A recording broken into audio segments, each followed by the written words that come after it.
el laureado escritor dominicano.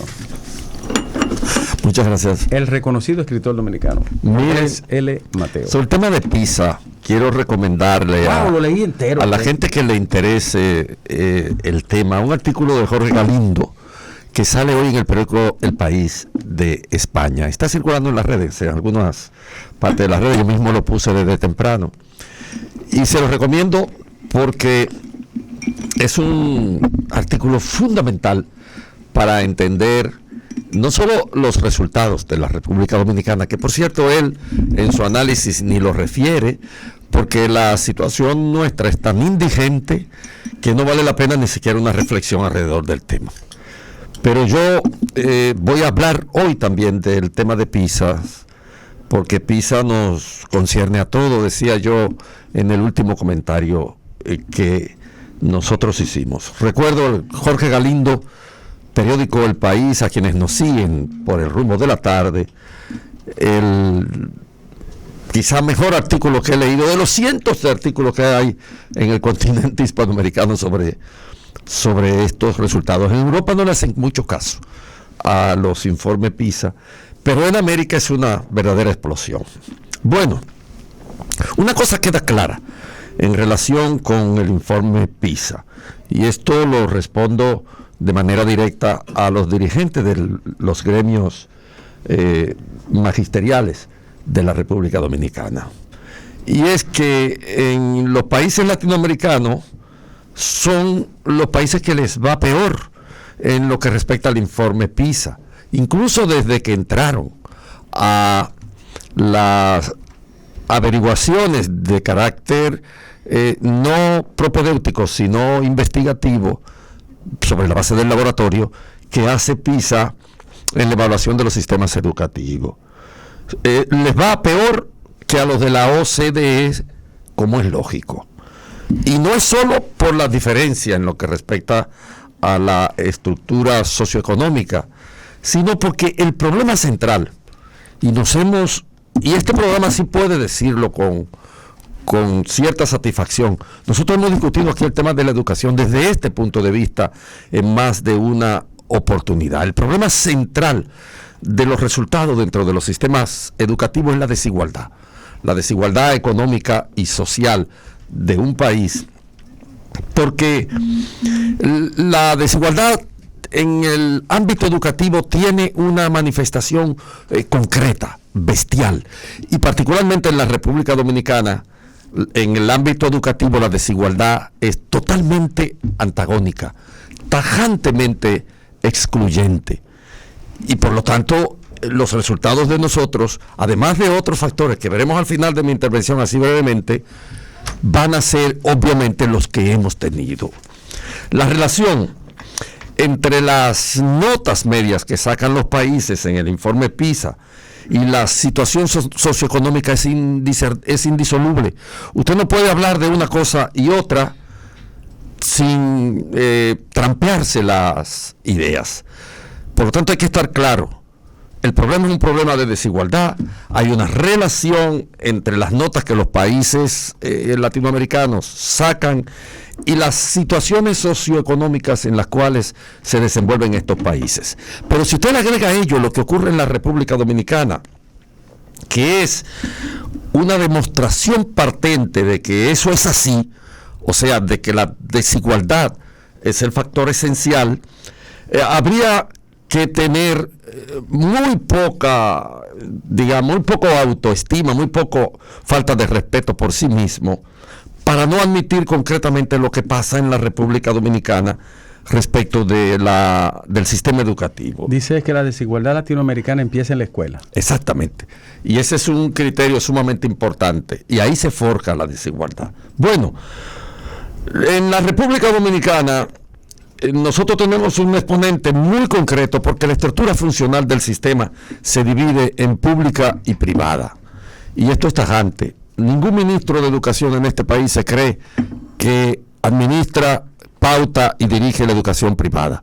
Él solo ejerce su soberanía sobre la educación pública.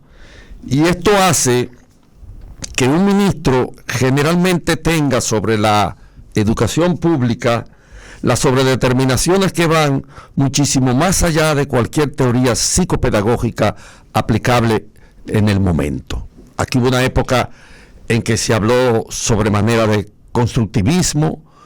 El constructivismo fue aquí sobredeterminante hasta apenas hace 5 o 6 años, y ahora hablamos de currículum por competencia, que son validaciones socioeducativas diferentes, pero que responden a una determinada política. El hecho es que en la República Dominicana no hay una preocupación real por la calidad del sistema educativo. Y lo quiero representar en lo que ocurrió con el 4%. Yo vuelvo a repetir la idea que he usado muchas veces.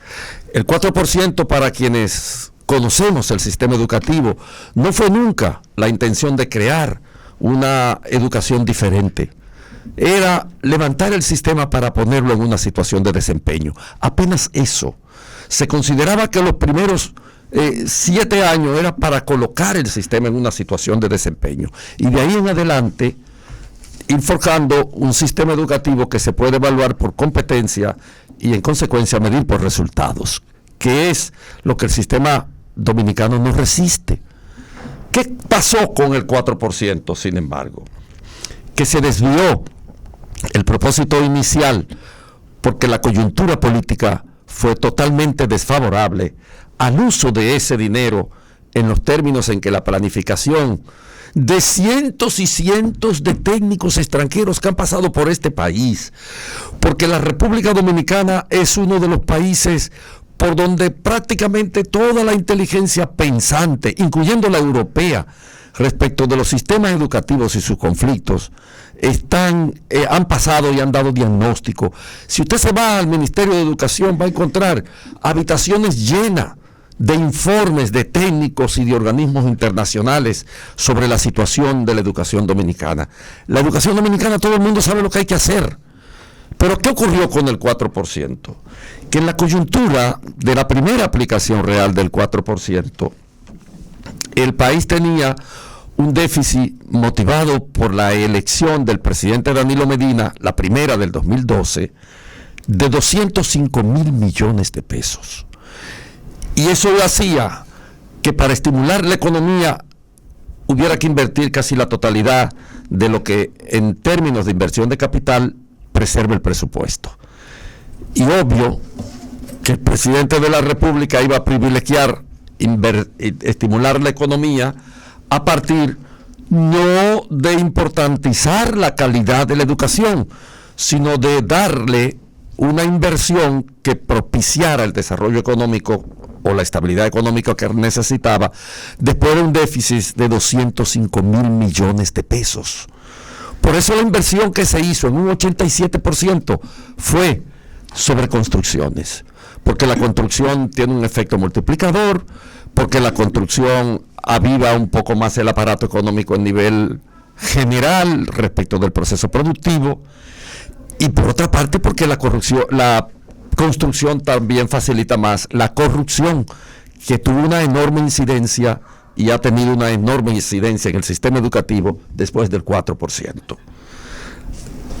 En definitiva, el Estado, el gobierno, no le importaba la calidad de la educación, sino no pasar la oportunidad de usar ese 4% respondiendo a una exigencia de tipo social, puesto que fue un movimiento social el que obligó a los políticos dominicanos a asumir el 4% del Producto Interno Bruto para invertirlo en la educación, o el 16% del presupuesto general, y por lo tanto la opción fue privilegiar la animación de la economía frente a privilegiar la calidad de la educación dominicana. No nos perdamos, esa es la realidad. Una opción que se jugaron los políticos dominicanos que tenían el poder en ese momento. Y por eso yo he dicho una y otra vez, desde hace ya por lo menos 8 o 9 años, desde que estábamos en el otro programa, Yo siempre he dicho que el movimiento social que parió el 4% cometió el error de no incluir en las demandas de carácter social que triunfaron con la preservación del 4% en el presupuesto nacional casi permanentemente, porque no ha habido un año en que no se ha cumplido con eso. Fallaron en que la gestión de ese 4% debió ser también de tipo social, y de que un ministro de Educación no podía disponer a su antojo de cantidades tan exorbitantes como la de 300,000 millones por año, 99,000 millones de pesos gastados en este país alrededor de un sistema educativo en el que no se privilegió la calidad de la educación, sino por la vía de esos fondos estimular la economía. Donde surge la noticia, donde hay más variedad, la propuesta de las tardes.